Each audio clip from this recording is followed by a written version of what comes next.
Assalamualaikum warahmatullahi wabarakatuh. Alhamdulillahi haqqa hamdi alladzi alafa baina qulubina fa asbahna bi ni'matihi ikhwana. Nahmaduhu wa nasta'inuhu wa nastaghfiruhu wa nastahdi wa na'udzu billahi min syururi anfusina wa sayyiati a'malina. May yahdihillahu fala mudilla lahu wa may yudlilhu fala hadiya lahu. Asyhadu an la ilaha illallah wahdahu la syarika lah wa asyhadu anna Muhammadan abduhu wa rasuluhu wa la nabiyya ba'dah. Ya ayyuhalladzina amanu taqullaha haqqa tuqatih wa la tamutunna illa wa antum muslimun. Wa qala aidan a'udzu billahi samii'il 'alim minasyaitonir rajim. Bismillahirrahmanirrahim. Cilik sithik ya. Qul in kuntum tuhibbunallaha fattabi'uni yuhibbukumullahu wa yaghfir lakum dzunubakum wallahu ghafurur rahim. Wa qala aidan innallaha yuhibbul muhsinin. Allahumma sholli wa sallim wa barik ala sayyidina wa maulana Muhammadin wa ala alihi wa ashabihi wa man tabi'ahum bi ihsanin ila yaumiddin, amma ba'd. Jamaah sekalian, Bapak Ibu, adik-adik, anak-anak ingkang dipamuliakan Allah Subhanahu wa taala, sesarengan monggo kita dherekaken asyung syukur wonten ngarsa dalem Allah Subhanahu wa taala. Enjang menika kita sami tansah lan taksih pinaringan kathah peparingan saking Allah Subhanahu wa taala. Alhamdulillah pun paringi sehat walafiat, dipun paringi iman, dipun paringi kesempatan ginakaken umur kita sami mantola umruhu wa hasuna amaluhu. Sebaik-baik kalian adalah orang yang dipanjangkan usianya oleh Allah, dan wa hasuna amaluhu, dan umurnya dipakai untuk beramal soleh, meningkatkan kualitas ketakwaan kita kepada Allah Subhanahu wa taala. Dawa berkualitas tentu lebih baik daripada pendek berkualitas. Nggih apes neh nek dawa tidak berkualitas. Wis gedhe dhuwur angkat-angkat ra kuat niku ora enek gunane gur mangane akeh karo turu-turu ngoten ora paten gunane gur ngentek-ngentekke sego ta. Nggih. Selawat dan salam mugi kucu datang panutan kita sami Rasulullah Muhammad sallallahu alaihi wasallam, pribadi ingkang dipun lem dening Gusti Allah, dipun tresnani dening Gusti Allah, dan setiap saat Allah memerintahkan dan Allah sendiri bersalawat kepada beliau, innallaha malaikatahu shalluna ala nabi ya ayyuhalladzina amanu sallu alaihi wasallimu taslima. Kita bersalawat, berkirim salam, assalamualaikum ayyuhan nabi wa rahmatullahi wabarakatuh. Allahumma sholli ala Muhammad wa ala alihi Muhammad, amma ba'd. Kajian kita enjang menika ingkang dipun dawuhaken dumateng kula ndek ingi lewi kula ndek wingi kula pas jagong wonten Deraja ten dhuwur niku. Pas jagong arep tak jawab ora iso, sik lajeng gowes maksude. Jadwale minggu iki gowes nggih. Terus ya adikku lanang men sing WA, kula dulurku dhewe aku ngoten. Tesih dulur Mas Eko niku. Tesih dulur. Arep ngomong ora kaya piye jek dulur ngomong iya karo gowes iki. Nggih bismillah. Bismillah dipun takdiraken Allah enjang menika saged sowan Bapak Ibu jamaah sekalian sareng-sareng sinau, sareng-sareng ikhtiar mujahadah beramal. Mugi kita sami menjadi pribadi yang dicintai oleh Allah Subhanahu wa taala. Di tema pagi ini menjadi mukmin yang dicintai oleh Allah Subhanahu wa taala.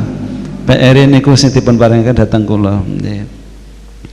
Kula pundhut saking buku panduan dakwah IGADI Pusat menjadi pribadi yang dicintai oleh Allah Subhanahu wa taala. Kita oncei saking Quran lan sunahipun Rasulullah ingkang nerangaken siapa saja orang-orang yang dicintai oleh Allah, yang diterangkan oleh Allah dan Rasulnya di dalam Kitabullah wa Sunnati Rasulillah sallallahu alaihi wasallam. Menjadi kekasih Allah, menjadi waliullah adalah pribadi yang sangat menyenangkan. Kekasih Allah, wala khaufun alaihim walahum yahzanun. Kekasih-kekasih Allah hidupnya mboten nate gamang. Hidupnya tidak pernah wala khaufun, tidak pernah ada rasa takut sedikit pun dalam hatinya. Menjadi kekasih Allah, menjadi orang yang al-huriyah, menjadi insan yang merdeka. Siapa orang yang merdeka sesungguhnya? Orang yang hatinya, hidupnya tidak menjadi tawanan makhluknya Allah, dia hanya tertambat menjadi tawanannya Allah Subhanahu wa ta'ala. Tidak ada rasa takut kepada orang lain, tidak ada rasa takut dengan dunia dan seisinya, tidak takut miskin, tidak takut kehilangan harta benda, tidak takut apapun tentang dunia ini, karena dia memahami kullu man 'alaiha fan, semua yang ada di muka bumi ini fana, wa yabqa wajhu rabbika dzul jalali wal ikram, yang abadi, yang kekal hanyalah Allah Subhanahu wa ta'ala. Lalu dipun gambarkan Allah, wali-wali Allah itu wala khaufun 'alaihim wala hum yahzanun. Kekasih-kekasih Allah itu hidupnya tidak pernah punya rasa khawatir, hidupnya tidak pernah punya rasa takut, hidupnya tidak pernah merasa terintimidasi oleh siapapun. Dia menjadi orang yang merdeka, di mana saja, kapan saja, dalam situasi apa saja. Jikalau ada tekanan datang pada dirinya, dia akan mengatakan faqul hasbiyallahu la ilaha illahu alaihi tawakkaltu wa huwa rabbul arsyil azim. Cukuplah bagiku Allah Subhanahu wa ta'ala. Maka orang-orang yang menjadi kekasih Allah, hidupnya senantiasa lapang, hatinya senantiasa lapang, walaupun bisa jadi dunianya dalam kesempitan, karena yang membuat hatinya lapang adalah Allah bidzikrillahi tatmainnul qulub. Ketahuilah, hanya dengan mengingati Allah, ketika hatimu hanya berisi Allah, hatimu akan menjadi tentram. Dan itu rumus kehidupan. Siapa yang mencari ketenangan, ketentraman pada dunia dan seisinya, sungguh dia sedang berenang dalam fata morgana. Tetapi siapa yang mencari ketenangan, kebahagiaan, ketentraman dalam hati yang disitu penuh dengan Allah Subhanahu wa ta'ala, zikrullah, maka dia akan mendapatkan ketenangan, kebahagiaan yang sebenarnya. Kalau kebahagiaan semu itu nek tanggal 6 guyang-guyu, tanggal tua ketok tambah tua, nah itu namanya kebahagiaan semu. Nek tanggal 6 itu ketok ceria ya. Nek tanggal tua niku ketok rada peteng lampune, padahal lampune ya padha wae wote, itu berarti bahagianya, lapangnya jiwa dia bersyarat. Tetapi orang yang ala bidzikrillah tatmainnul qulub, saat dia sempit Allah bersama dia. Ma wada'aka rabbuka wa maqalah, sekali-kali Tuhanmu tidak pernah meninggalkanmu. Orang mukmin meyakini tidak ada waktu sedikit pun dalam hidupnya kecuali Allah senantiasa bersama dia. Huwa ma'akum aina ma kuntum, dia bersama kamu dimanapun kamu berada. Kalau Allah yang sudah membersamai kita, ma'ayatullah ada dalam hati kita, muraqabatullah ada dalam hati kita, lalu kekhawatiran apalagi yang pantas hinggap di hati kita. Maka ada sebuah tulisan dulu di penjual pisang di Palestina, terus saya lihat waktu saya pulang gelidik itu ada mobil apa kayak tulisan yang buri itu, bagaimana aku takut miskin padahal aku hamba Allah yang maha kaya. Bagaimana aku takut miskin padahal aku adalah hamba Allah yang maha kaya. Kalau ada orang yang masih takut tentang esok, tentang rezekinya seperti apa, mungkin dia mencari rezeki tetapi menjauh dari yang maha memberi rezeki. Iya. sehingga 24 jam awan tinggu bengi tinggu awan prasasat mekaten, tapi dia tidak mendapatkan apapun kecuali rasa lelah dalam dirinya, rasa capek dalam hidupnya, berat pikirannya dan seterusnya, karena yang dia pikir bukan yang maha memberi rezeki, tapi yang dipikir adalah makhluknya Allah Subhanahu wa ta'ala. Jamaah sekalian hormat Allah Subhanahu wa ta'ala, mari kita lihat mulai dari yang pertama, jalan-jalan menuju pribadi yang dicintai oleh Allah Subhanahu wa ta'ala. Kita mulakan dari surah ketiga ayat 31. Allah Subhanahu wa ta'ala berfirman, "Qul in kuntum tuhibbunallah fattabi'uni yuhibbukumullahu wa yaghfir lakum dzunubakum wallahu ghafurur rahim." Katakanlah Muhammad, jikalau engkau mencintai Allah, fattabi'uni, maka ikutilah aku. Yuhibbukumullah, maka Allah akan mencintai kalian. Wa yaghfir lakum dzunubakum, dan Allah akan mengampuni dosa-dosa kesalahan kalian. Wallahu ghafurur rahim, dan Allah itu maha pengampun lagi maha penyayang. Bapak Ibu sekalian, yang pertama adalah mengikuti ittiba pola hidup Rasulullah sallallahu alaihi wasallam. Mencintai yang dicinta oleh yang kita cinta adalah bagian dari mencintai yang kita cinta. Gimana? Mencintai yang dicintai oleh yang kita cinta adalah bagian dari mencintai yang kita cinta. Piye lek ngengen-ngen ku ya Mas. Mencintai yang dicintai oleh yang kita cinta adalah bagian dari mencintai yang kita cinta. Allah cintakan Rasulullah sallallahu alaihi wasallam, maka sudah menjadi sebuah keharusan, jikalau kita mencintai Allah, maka kita juga akan mencintai sesuatu yang dicintai oleh Allah Subhanahu wa ta'ala. Jikalau Allah ta'ala cintakan Rasulullah sallallahu alaihi wasallam, maka salah satu tanda kecintaan kita pada Allah SWT adalah fattabi'uni, engkau cintai Rasulullah, dan salah satu tanda engkau cintakan Rasulullah adalah engkau ikuti cara hidupnya Rasulullah Sallallahu Alaihi Wasallam.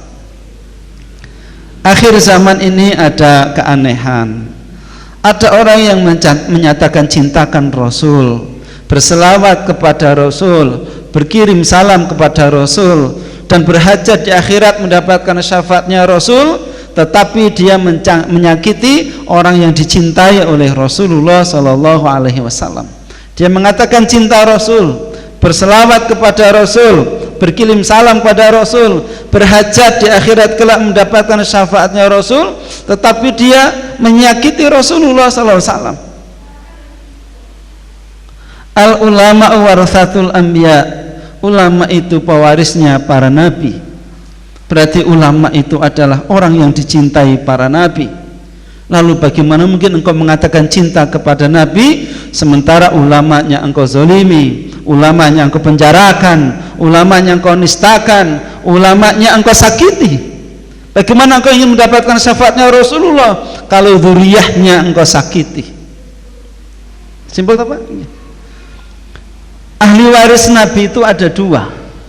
Yang pertama ahli waris yang bersifat biologis, dialah Habib dan Syarif dzurriyyahnya Rasulullah SAW, yang sifatnya biologis, ada nasab kepada beliau. Dan ada ahli waris yang bersifat ideologis, yaitu al-ulama. Dua-duanya adalah ahli warisnya Rasulullah Sallallahu Alaihi Wasallam. Al-ulama warathatul anbiya, dan sisi lain ada ahlul bait, dzurriyyahnya, keturunannya Rasulullah Sallallahu Alaihi Wasallam. Apalagi kedustaan apalagi yang hendak dikatakan jikalau mereka mengatakan saya ini ya muslim tapi membenci dzurriyyah Nabi, saya ini yang mencintai Rasulullah tapi mendustakan, menistakan ulama pewarisnya Rasulullah Sallallahu Alaihi Wasallam. Keberkahan apa yang diminta, kebaikan apa yang dinantikan kalau dia berselawat pada Nabi tapi pada saat yang sama yang bersangkutan menistakan pewarisnya para nabi. Na'udzubillahi min dzalik. Dulu Rasulullah Shallallahu Alaihi Wasallam suatu saat mengirim utusan, saya lupa kemana itu, tapi utusan itu dibunuh oleh si penerima. Di suratnya disobek, ajakan berislam itu, ajakan dakwah itu disobek, kemudian utusan ini dibunuh. Mendengar utusannya dibunuh, maka Rasulullah SAW memandangkan dalam beberapa bulan dalam salat 5 waktunya yang kita kenal dengan kunut nazilah. Asbabul wurud dari kunut nazilah adalah dibunuhnya utusan Rasulullah SAW. Saking marahnya Rasulullah SAW ketika utusannya dibunuh, padahal dalam kaidah kalau orang mengatakan sekarang konsensus Jenewa itu tidak boleh membunuh utusan, itu etika adab dalam perselisihan dalam peperangan dan seterusnya, tidak boleh membunuh utusan. Tapi itu utusan Rasul dibunuh, maka kemudian Rasulullah setiap mengimami sholat wajib mengumandangkan kunut nazilah agar musuh-musuh Allah yang mendolimi dan membunuh utusan Rasulullah itu dihancurkan oleh Allah Subhanahu wa ta'ala. Hari ini ada 6 orang yang tanpa salah dibunuh. Saya takut, saya sendiri itu ngeri kalau orang-orang yang terdolimi itu, orang-orang habaib itu kemudian mengumandangkan kunut nazilah. Karena jika ada musibah yang menimpa bangsa ini, wattaqu fitnatan, takutlah kamu kepada balak bencana yang tidak hanya menimpa orang-orang dolim di antara kamu saja, tapi semuanya akan kena. Maka kita berdoa kepada Allah, mudah-mudahan negeri kita diberikan pemimpin-pemimpin yang mencintai Rasulullah, mencintai pewaris Rasulullah SAW. Jika hatinya masih tertutup, mudah-mudahan diberi hidayah oleh Allah Subhanahu wa ta'ala. Ya, kita sedih, kita apa jenenge jane yo anyel, jane yo getem-getem, tapi alhamdulillah agama ini memiliki syariat yang lengkap sehingga tidak semua getem-getem itu harus dalam bentuk anarkis, dalam bentuk yang merusak, tetapi mencintai dzurriyyah Rasulullah, mencintai ulama adalah bagian mencintai Rasulullah, dan mencintai Rasulullah dengan mengikutinya bagian dari kita mencintai Allah Subhanahu wa ta'ala. Mengikuti Rasulullah. Taraktu fikum amrayni lang tadilu bihima. Aku tinggalkan kepadamu 2 perkara yang kamu tidak akan pernah tersesat selama-lamanya. Ekonomi bangsamu tidak akan tersesat, tidak akan hancur. Budaya bangsamu tidak akan hancur. Keluargamu tidak akan hancur. Pendidikan negerimu tidak akan hancur. Etika sosial adab kemasyarakatamu tidak akan hancur. Ibadahmu tidak akan sesat. Akidahmu tidak akan sesat, asal kalian berpegang pada 2 perkara. Jadi kadang-kadang hadis ini hanya dimaknai sempit, bukan disempit bahasa saya, terlalu spesifik, hanya tentang masalah ibadah, tentang masalah akidah. Tetapi siapa yang menepati Quran dan Sunnah, ekonominya akan tertolong, keluarganya akan baik, masyarakatnya akan baik, negerinya juga akan baik, selama berpegang teguh pada kitabullah wa sunnati Rasulullah sallallahu alaihi wasallam. Di hadis lain dikatakan kitabullah wa ahlul bait, dengan Al-Quran dan ahlul baitnya Rasulullah SAW. Kita bersyukur tidak ada negeri yang ahlul baitnya lebih banyak daripada negeri ini. Negeri Indonesia itu sejak dari Aceh sampai Papua, di sana setiap pulau ada ahlul baitnya, ada dzurriyyah Rasulullah. Kesultanan Islam yang tegak di masa lalu mayoritas didirikan oleh dzurriyyah Rasulullah. Ada yang mereka menjadi rajanya, ada yang mereka sekedar menjadi penasihat rajanya. Dari Aceh sampai dengan Papua, tidak ada pulau di Nusantara ini yang di pulau itu tidak ada dzurriyyahnya Rasulullah SAW. Dan insya Allah, walaupun seberat apapun hari ini kita melihat ujian, kemudian kezaliman yang ditimpakan kepada ulama dan dzurriyyah Rasulullah, insya Allah inna nasrullahi qarib, pertolongan Allah itu dekat. Insya Allah pertolongan Allah itu dekat. Kita minta pada Allah SWT, ud'auni astajib lakum, berdoalah kalian kepada Allah, niscaya aku kabulkan. Karena yang lebih dahsyat dari bom atom yang lebih dahsyat dari nuklir adalah doanya orang-orang yang beriman, apalagi orang-orang yang beriman yang didolimi oleh Allah Subhanahu wa ta'ala. Orang tak beriman yang didolimi saja doanya terkabul, apalagi orang yang beriman, orang yang takut kepada Allah dizalimi, doanya insya Allah dikabulkan oleh Allah Subhanahu wa ta'ala. Yang pertama, fattabi'uni, mari ikuti Rasulullah sallallahu alaihi wasallam. Hadirkan Rasulullah dalam kehidupan kita, kisahkan kisah Rasulullah pada anak-anak kita, hadirkan kehidupan 24 jam Rasulullah di keluarga kita, mulai dari akidah kita. Laqad kana lakum fi Rasulillahi uswatun hasanah. Rasulullah menjadi uswatun hasanah itu tidak hanya sekedar masalah ibadah, tidak hanya di masalah akidah, tetapi masalah akidah ya, masalah ibadah ya, masalah muamalah ya, masalah ekonomi ya, masalah cara bekerja ya. Seluruh kehidupan kita itu di dalam diri Rasulullah ada uswatun hasanah. Mari kita gali, kita kaji. Mungkin di pekan keberapa dari sesi kajian Ahad pagi ini ada sesi membahas tentang sirah Rasulullah sallallahu alaihi wasallam. Kita kisahkan. Itulah sebabnya 60% isi Quran itu adalah kisah. Di Al-Baqarah sampai dengan An-Nas, Al-Quran itu syarat dengan kisah-kisah.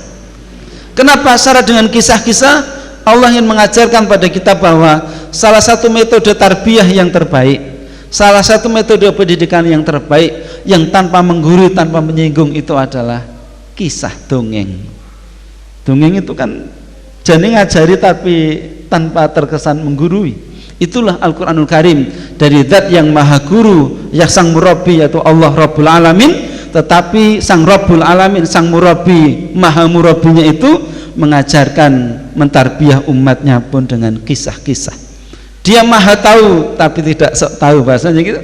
Karena beliau Allah Subhanahu wa ta'ala memilih mengajarkan kita lebih banyak menggunakan kisah dalam Al-Quranul Karim. Kisah pemimpin yang zalim Allah kisahkan, pemimpin yang adil Allah kisahkan, pemuda yang hebat Allah kisahkan, pemuda yang culas Allah kisahkan, orang kaya dan dermawan soleh Allah kisahkan, orang kaya yang kufur Allah kisahkan, lengkap. Orang biasa yang istimewa laksana Luqman Hakim Allah kisahkan, orang biasa yang tak berharga juga Allah kisahkan, lengkap. Teknologi Allah kisahkan, ilmu pertanian Allah kisahkan, ilmu antariksa Allah kisahkan, semua Allah kisahkan untuk mengajar kita tentang hakikat kehidupan dan hakikat misi yang diemban oleh kita sebagai makhluknya Allah Subhanahu wa ta'ala. Nah itu yang sekarang lepas dari banyak orang tua, saiki pake nyekel HP dhewe, mboke nyekel HP dhewe, anake nyekel HP dhewe, ngantuk turu ngeloni HP-ne dhewe. Tidak banyak orang tua yang mau tidur itu dongengi putrane itu kita wis rapati model. Di metode kisah ini metode yang sebagian orang tua wis ora kober dongengi bocah-bocah. Wis ora kober.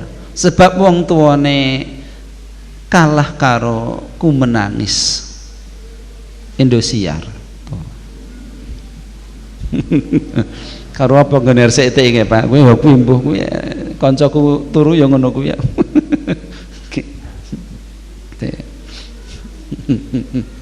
Ya. Tinggal-tinggal ngantuk merem ngedep HP, maune nonton HP sesuai ditonton HP, wis kaya ngono ku saiki. Karena jarang dikisahkan, anak kehilangan keteladanan. Anak kehilangan keteladanan. Dolan-dolan ya anake cekel HP dhewe, mboke nyekel HP dhewe, nyekel HP dhewe, selfie dhewe. Padahal ketika Rasulullah SAW memboncengkan Ibnu Abbas, Rasulullah mengatakan, "Ya ghulam, wahai anak, idfatillah yadfatka." Jagalah Allah, niscaya Allah menjagamu. Saat dolan-dolan itu boncengke anak, membawa anak dalam satu rombongan mobil itu saat yang paling tepat mentarbiyah, menanamkan nilai-nilai keimanan, nilai-nilai kebaikan pada keluarga. Lagi orang nyekel HP dewe-dewe. Dadi sak omah ki guyu ning topike guyu ki beda-beda. Pak guyu karo rombongane SMA mbiyen, mboke ya maca grup WA SMA mbiyen, anake ya ngono beda-beda. Dadi kita guyu bareng ning asli penyebab guyu niki ora ning sing padha kuwi. Kuwi wong ya teko kabeh kuwi do linggah kabeh iki. Nggih. Fattabi'uni, ikutilah Rasul sallam. Ikuti Rasul sallam. Dan tidak ada cara yang terbaik mengikuti Rasul sallam kecuali mengkisahkan, membacakan sirah beliau kepada diri kita dan anak-anak kita. Dan sirah itu metode yang paling bagus. Mengkaji Quran Sunnah langsung bagus, tetapi mengkaji Quran Sunnah lewat sirah jauh lebih bagus. Karena kalau mengkaji teks, kalau tidak hati-hati, yang kita tangkap bisa di luar konteks. Tapi kalau baca sirah, kita akan mendapatkan makna teks itu sesuai konteks. Teori ilmiahnya begitu. Sehingga aplikasi kita tentang ayat dan dalil-dalil itu tidak melebihi dan tidak mengurangi dari konteks di mana ayat dan dalil itu, hadis itu disampaikan oleh Rasulullah Sallallahu Alaihi Wasallam. Mangsul, Qul in kuntum tuhibbunallah fattabi'uni. Jika kalian mencintai Allah, ikutilah aku. Rasulullah, yuhibbukumullah wa yaghfir lakum dzunubakum. Maka Allah akan mencintaimu. Dan hadiah dari orang yang dicintai oleh Allah Subhanahu wa taala adalah wa yaghfir lakum dzunubakum. Maka Allah akan mengampuni dosa-dosamu. Ngapunten, bagi orang yang hatinya penuh cinta, kesalahan yang dicinta tak bermakna. Tapi bagi orang yang hatinya penuh benci, kebaikan yang dicinta terasa menyiksa.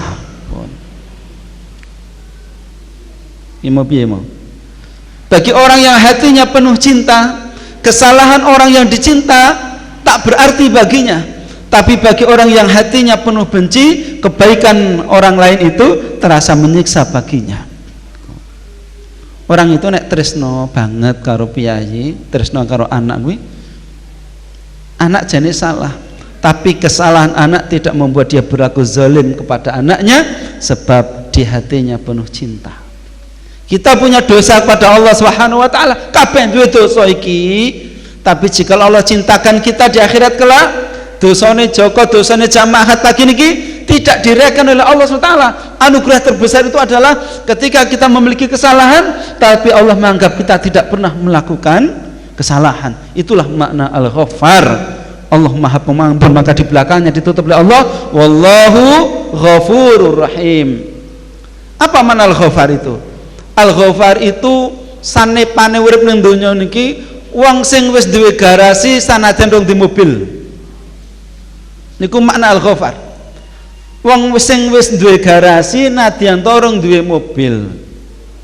Suatu saat jika dia punya mobil mlebu ora bakal ngubrah-ngubrah omah kuwi. Benten kalau orang bangun rumah ndak punya garasi, begitu tuku mobil boboki apa-apa, ngrusaki apa-apa, lagi mobilnya mlebu. Mana Al-Ghaffar adalah Allah sudah siap mengampuni hambanya sebelum hamba itu melakukan kesalahannya, sebab hamba ini Allah yang ciptakan. Allah ki pun ngerti sok ben Joko nggih dosa ngene iki, Allah ki pun pirsa. Allah sudah tahu titik awal kula nol kula sampai nanti ajal saya, dosane Joko tanggal semene jam semene iki Allah pun ngertos. Dan Allah sudah siap mengampuni saya. Al-Ghaffar syaratnya yang siji, fattabi'uni yuhibbukumullah wa yaghfir lakum dzunubakum. Engkau ikuti Rasulullah, engkau ditresnani Gusti Allah. Nek pun ditresnani Gusti Allah, luputmu ya Gusti Allah ngerti kowe iki nyet wong. Khata' wa nisyan, nggone salah karo luput. Sing gawe nggih Gusti Allah kok. Napa Gusti Allah diarani ra ngerti nek awake dhewe bakal gawe dosa? Pengertos. Wonten Nabi sampe ngendika menungso kuwi nggone salah kalau luput. Nek Gusti Allah penyediani garasi Al-Ghaffar. Maka jangan pernah berputus asa dari ampunan Allah Subhanahu wa taala. Jangan pernah merasa Allah takkan ampuni dosamu. Ampunan Allah, jika engkau datang kepadaku dengan dosa seberat bumi, kata Allah, aku akan datang kepada ampunan seberat bumi. Aku akan mengampuninya sampai dia jemu mohon ampun kepada aku. Jadi 42 dia ada di Arba'in itu. Dosa salah, tobat istighfar pun nganti jeleh kene elinge istighfar. Selama tidak jeleh istighfar, selama itu pula Allah berikan ampunan kepada kita sekalian. Allah kita sami nek Gusti Allah kemawon sabar ngenteni tobaté kawula, kita sami aja ora sabar ndongake wong liya gen tobat marang Allah Subhanahu wa taala. Lho Gusti Allah sing nitahke, jantung sing mari Gusti Allah, urip sing uripe Gusti Allah, kabeh sing mari Gusti Allah. Dimaksiati Gusti Allah cek sabar ngenteni tobaté. Wong kene iki lho, udu apa-apa ya ora, udu mripat ya ora, udu sikil ya ora, udu apa-apa godekne ya ora. Lah kok kene nesu arepan. Udu apa coba wae dateng tiyang yang bermaksiat pada Allah itu. Ora udu apa-apa, gur udu nyawang. Nggih, Pak? Lah kok kene muring-muring? Gusti Allah sabar ngenteni tobaté kok kene muring. Wallahu ghafurur rahim. Allah Maha Pengampun lagi Maha Penyayang. Insyaallah. Mila tugas kita sami ndunungaken awake dhewe, ndunungaken sederek kita sami ma'rifatullah, ma'rifatur Rasul. Allahumma sholli ala Muhammad. Katresnan itu modal dakwah. Laqad ja'akum rasulun min anfusikum atau bahasa 128. Sungguh telah datang kepadamu utusanku dari kalanganmu sendiri. Berat rasa oleh hatinya penderitaanmu, sangat menginginkan keimanan padamu. Modal dai niku katresnan. Kayak lagu niku plus katresnan ngoten niku. Gitu. Katresnan. Dai itu modalnya cinta, sebagaimana Rasulullah menjadi nabi, hatinya juga penuh cinta. Nyawang wong sing dereng pikantuk hidayah, nyawang wong sing bermaksiat kepada Allah, kita benci kemaksiatane ning kita sayang dumateng piyayine. Ampun kleru, kok anyel karo wong iki piye? Sing dianyeli perbuatane ning wonge kita kasih sayangi. Tetap lemah lembut, kurang durhaka apa Fir'aun. Saya yakin dosa wong karang pandan sak karangan iki ora ana sing ngungkuli Firaun. Tapi apa kata Allah ketika mengutus Musa kepada Firaun? Kaulan layinan. Nabi Musa diminta oleh Allah kaulan layinan. Berkatalah yang lemah lembut. Lha enten Indonesia iki sing ngungkuli Firaun ngono. Gitu Pak? Apa ada di antara kita sederek kita sami ngapunten sing dereng salat sekalipun sing kejahatane ngungkuli Firaun. Nek Nabi Musa kemawon didhawuhi idhab ila fir'auna innahu tagha. Musa tekanana Firaun tagha. Quran niku nggih apik ya. Nek kejahatan kaitannya dengan harta, wong sugih kemelentus adigang adiguna dengan hartanya, Allah gunakan kata-kata bagha. Tapi kalau dengan penguasa, Allah menggunakan kata-kata tagha. Itu beda. Bahkan dikisahkan, saya dengarnya lewat dari Ustadz Adida itu, proses pembunuhan bayi-bayi di era Fir'aun itu bukan cuma gur dicites tok mboten. Itu bayi-bayi itu dimutilasi. Bayi lahir mutilasi, bayi lahir mutilasi. Di bayi-bayi ini mata ini mboten kok gur jipok Pak Gubernur mboten, dimutilasi dulu. Kejamannya ke penguasa begitu. Nah, ini hari ini wonten sing lebih kejam dari Fir'aun nggih wonten. Nah, Fir'aun dulu lahir saya lagi dimutilasi, era sekarang itu ada lagi telung sasi petang sasi dimutilasi. Meteng raneng bapake lebokke nang ngene dokter terus diplotot nang mriku diremet-remet nang jero gua nang saptiteng. Lah kula pernah itu WA, Pak Joko nggih, bagaimana cara menasihati teman saya? Teman saya itu nyambut gawe di dokter praktek yang aborsi ngoten niku. Dia tugasnya mengambil obat dari Klaten. Dulu awalnya, sekarang tugasnya plus nglebokke janin-janin aborsi itu nggone kloset-kloset di saptiteng. Kalau dulu zaman Fir'aun itu mutilasinya setelah lahir, orang sekarang itu ada yang mutilasinya sebelum lahir. Podo sadis itu Pak, podo sadis itu. Nenggih niku kepada Fir'aun yang kejam kemauan tasih kaulan layinan, berkata yang lemah lembut. Kenapa begitu? Awal mula modal dari dakwah adalah cinta kepada Allah dan cinta kepada makhluknya Allah Subhanahu wa ta'ala. Yang kedua, ringkes-ringkes orang mukmin yang dicintai oleh Allah Subhanahu wa ta'ala di surah Ali Imran 76. Jadi kula kan macake adik kula lanang sing suarane apik, soren Pak Cokarapati apik. Okay. Ali Imran 76 terkait dengan sifat orang bertakwa. Barang siapa yang menepati janji dan bertakwa, maka Allah mencintai. Innallaha yuhibbul muttaqin. Allah mencintai orang-orang yang bertakwa. Orang yang bertakwa adalah orang-orang yang di dalam dirinya terkumpul akhlak-akhlak mahmudah, karakter-karakter positif kalau orang sekarang menyebutnya. Maka takwa menikola meningkatkan ketakwaan, meningkatkan ketaatan, mengerjakan perintah, membangun diri, membranding diri dengan karakter positif dan menghilangkan dari diri semua karakter-karakter negatif. Nah, itulah menjadi pribadi yang bertakwa. Dan Allah mencintai orang-orang yang bertakwa. Di Ali Imran 76 itu salah satunya ciri khas orang yang bertakwa itu adalah menepati janjinya. Menepati janjinya.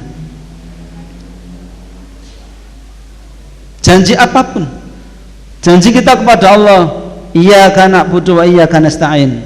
Inna salati wa nusuki wa mahyaya mati lillahi rabbil alamin. Janji itu kita ucapkan setiap hari sekian kali. Kita tepati. Kita berjanji asyhadu alla ilaha illallah wa asyhadu anna muhammadar rasulullah, kita tepati. Janji kepada manusia juga kita tepati. Mila dipun ngendikaaken aja sok gampang janji yen to amung lamis. Sing sepuh-sepuh niki pirsa, nek sing enom-enom kuwi ra mudeng. Lagune Pak Gesang gitu Pak. Aja sok gampang janji yen to amung lamis. Bahkan janjeni kewan amung lamis mawon itu sebuah kezoliman. Kur. Di dunia perpitian, kur itu berarti diundang mau diberi makan. Gitu Pak. Nah kur kok ditokne wae. Itu berarti mencederai janji kepada perpitian. Kalau kepada pitik saja dilarang mengingkari janji, dan itu termasuk kezaliman, apalagi kepada sesama manusia. Mila ampun gampang janji, nek janji kedah dipun tepati. Janji adalah hutang. Janji adalah hutang. Nggih. Nggih menungso ngoten niku. Nanti kalau saya terpilih, engko nek Pak Joko dadi bupati, minggu nggih. Wah. Oke janji. Ora sah ngomong janji. Lur, nek aku mbok pilih dadi bupati iki sing awake lakoni bareng-bareng ya wis ngono wae. Dadi aja ngomong aku, saya janji aja. Engko sing dilakoni bareng-bareng ya. Dadi pamora ora kelakoni ya sing salah bareng-bareng ngono lho, Pak. Nah. Gitu. Tapi ya itulah kita, mudah terbuai janji manis. Karena janji itu manis memang. Satu-satunya yang maha menepati janji, inna wa'dallahi haqqun, sesungguhnya janji Allah itu yang paling benar. Janji dalam apapun, perikatan, kontrak jual beli, kontrak pendirian perusahaan, itu janji semua. Kontrak ADART, anggaran dasar, anggaran rumah tangga sebuah organisasi, itu janji semua. Yayasan ada ADART-nya, sekolah ada ADART-nya, perusahaan ada ADART-nya, hubungan jual beli ada kontraknya. Itu perikatan. Janji tidak sekedar aku janjiin apa kalau sampean, tapi semua kontrak-kontrak bisnis itu adalah perjanjian. Mulai nek mundur nopo-nopo yang ada kontraknya itu diwaca dhisik. Aja kok pengen gerundang pite motor tekan omah gur tanda tangan buat ning ora maca isine gitu. Diwaca rumiyin isinya kontrak itu, karena isi kontrak itu adalah janji kita dengan orang lain gitu. Napa nembang didelok tenan. Pasal demi pasalnya dicermati betul. Jadi janji ini tidak sekedar janji antar tetangga, antar kita, tapi antar dua perusahaan, antar dua toko, antar kita dengan orang dalam bisnis, dalam janji, dalam macam-macam. Dalam politik dikenal kontrak politik, dalam ekonomi ada kontrak ekonomi, kontrak bisnis. Dalam bangsa bernegara kita punya kontrak bangsa, namanya Undang-Undang Dasar 45, itu kontrak bangsa kita. Itu janjinya. Itu janji bernegara kita ada di situ. Pasal 291, negara berdasarkan ketuhanan yang Maha Esa, janji bangsa ini didirikan di atas prinsip ketuhanan yang Maha Esa, di atas prinsip kul huwallahu ahad. Kok nganti belanjani tuntut itu orang yang mencoba mengubahnya. Undang-Undang 45 itu janji kita. Maka umat Islam harus paling paham tentang janji kontrak berdirinya negeri ini, karena itu warisan dari ulama kita. Ngaji yo ngaji, ngapal ke Quran wajib. Nek yo kudu ngerti isine Undang-Undang 45, karena itu ruhnya bangsa kita. Nek nganti diselencake selawengke sak wayah-wayah, apalagi di amandemen sak geleme. Kita kan sudah jadi korban ini, korban amandemen 98 itu. Dulu awal mula Presiden Indonesia adalah orang Indonesia asli. Tik, itu Undang-Undang 45 pertama. Janji kontrak bangsa ini pertama itu di amandemen 98. Prof. J. Said Tapi, ahli hukum yang Katolik itu, masukkan ke dalamnya, dihapus itu orang Indonesia aslinya, dihapus menjadi orang Indonesia tok. Terus undang-undang tentang pendudukan, siapa yang disebut orang Indonesia asli, bla bla bla bla bla bla seterusnya. Nah, karena orang Indonesia asli itu dulu warga kita itu wong sing lahir ning Indonesia, suku lama Indonesia itu termasuk Indonesia asli. Orang Arab, orang Cina kon milih, sampean milih ndi? Orang Cina tetap milih sebagai warga kebangsaan Cina walaupun ada di Indonesia. Orang Arab, kami ini sudah lama di sini, bahkan nenek moyang kami juga lahir di sini sebagian, maka kami menjadi bagian dari negeri ini. Maka sejak tahun 46 orang Arab di Indonesia itu sudah menjadi warga Indonesia asli. Sing bukan asli cuma satu, teman-teman kita dari Tionghoa. Karena sejak keputusan itu mereka memang memilih, kami ini memang orang Cina yang di Indonesia, tapi kami tidak bisa lepas dari bangsa kami. Negaranya dia Indonesia, tapi bangsanya dia Cina. Maka dia punya dua kebangsaan, KTP ini ya loro. Dia punya KTP di sana dan dia punya KTP di sini. Kalau menggunakan Undang-Undang 45, saklawase wong Cina ora iso dadi bupati, gubernur ra iso. Begitu di amandemen Ahok muncul sebagai gubernur Jakarta, Nerak benar jadi presiden Indonesia. Itu salah satu sebab kita tidak memahami perikatan kontrak kita sebagai bangsa. Malah sebagian anak yang anggap sinau kuwi tauhid, yo itu kita pelajari. Masuk Kiai Wahid Hasim, Kiai Agus Salim, Anda sebut atau ada orang menyebut itu sebagai tauhid.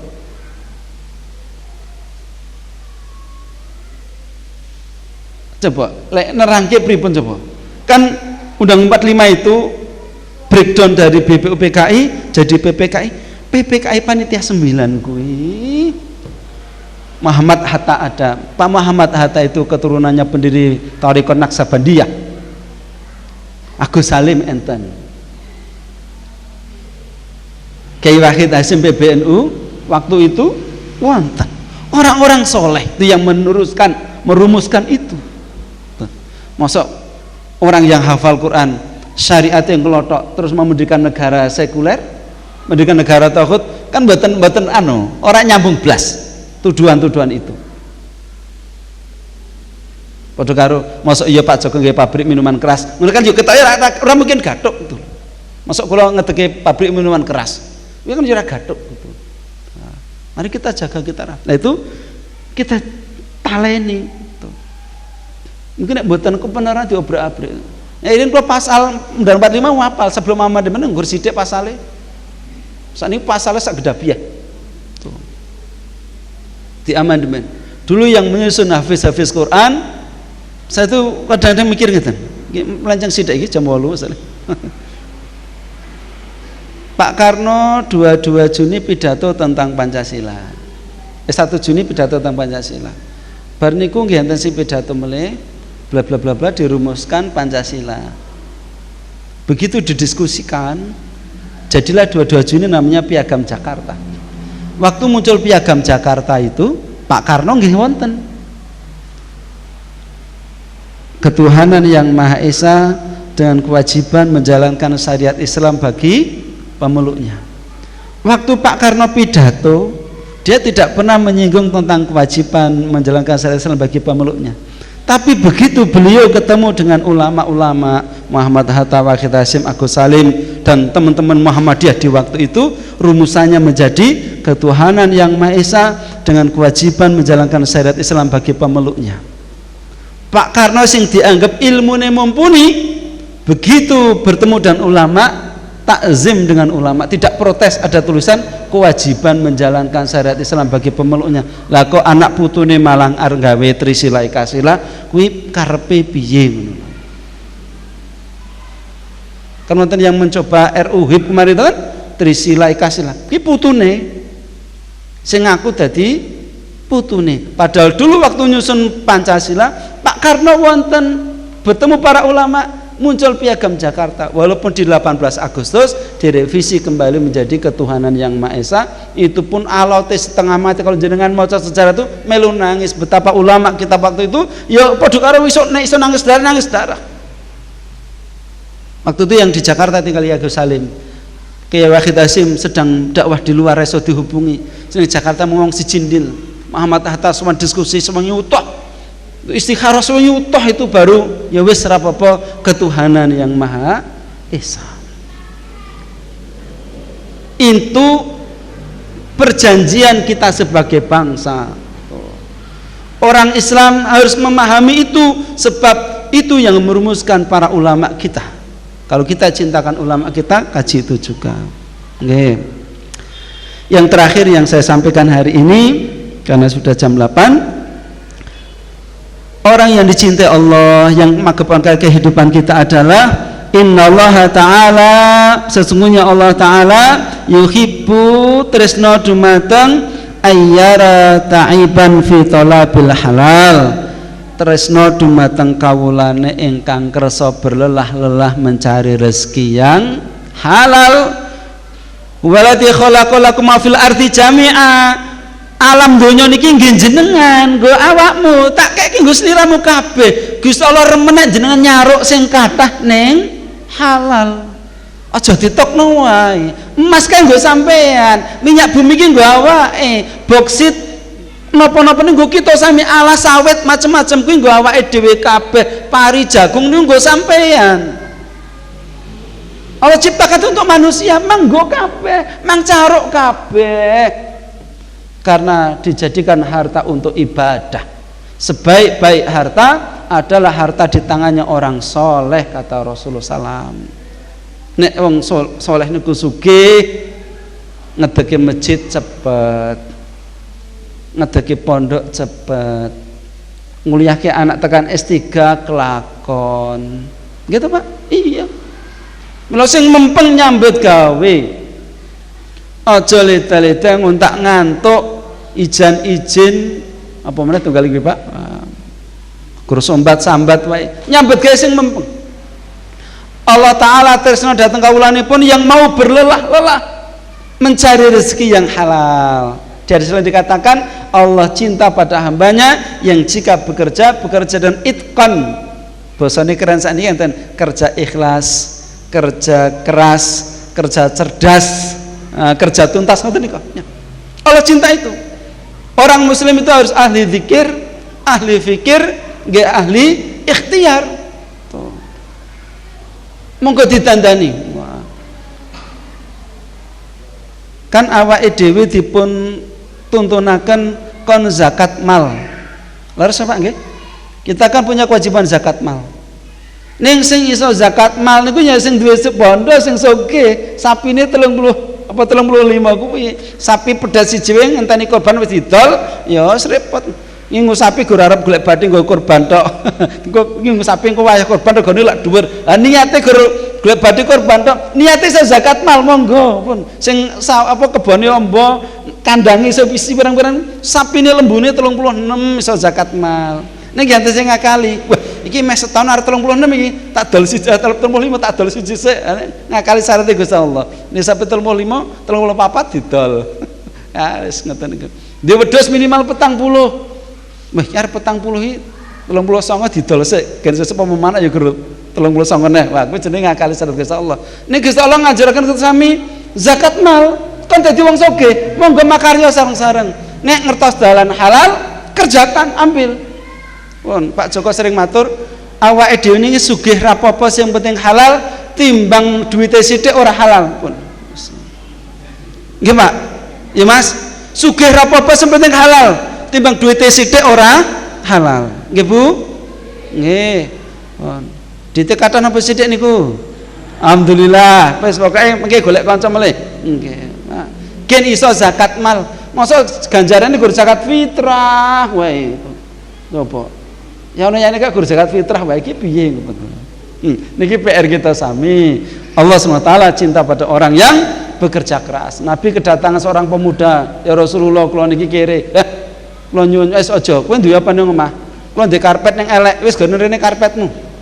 Dililang kali Rasulullah. Sampai segelem tuku, jane ora ning gelem ning gane sing nglilangke Rasulullah, enten sing ngajeng. Kula ya Rasulullah, tuku nang ya dibayar. Ya iki kowe nggo mangan bojomu. Iki dienggo tuku kapak, aja bali sadurunge kowe itu hasil. Mulih metu nggo kapak. Bingung ya cah iki. Arta kapake, kapak iki. Akhirnya ketemu wong nggo kapak, nututi melu buntuti. Wong sing nggo kapak jebule nyang alas golek kayu, akhirnya dia melu golek kayu, ditaleni didol. 2 minggu kemudian situ hasil sowan Rasulullah. Allah cinta pada orang yang bekerja keras. Monggo sareng-sareng kerja keras, kerja tuntas, kerja cerdas, ning ampun ngantos kesupen kerja ikhlas supados lelah kita sami lillah wonten ngarsanipun Allah Subhanahu wa taala. Mekaten Bapak Ibu rahmat Allah, enten gen kitab keng IKD enten 20 sing kula aturke 3 ya nggo tambah-tambah sithik-sithik. Fattabi'uni, menepati janji dan bertakwa kepada Allah, nyambut gawe sing sregep. Monggo Islam tidak mengenal kata pensiun. Ini Pak guru kula niki pun pensiun dangu ning salah teng sabine nggih sregep. Wah, ngoten. Islam tidak mengenal kata pensiun. Nyambut damel napa, Mas? Kula pun pensiun ora ning kata pensiun, yang ada adalah berganti peran. Biyen perane enten sekolahan, sakniki perane enten sabin, enten kandang, enten pundi-pundi, enten peken. Wis pokoke Islam tidak mengenal kata pensiun, terus berkaya sebab mencari nafkah yang halal, dicintai Allah Subhanahu wa taala. Assalamualaikum warahmatullahi wabarakatuh.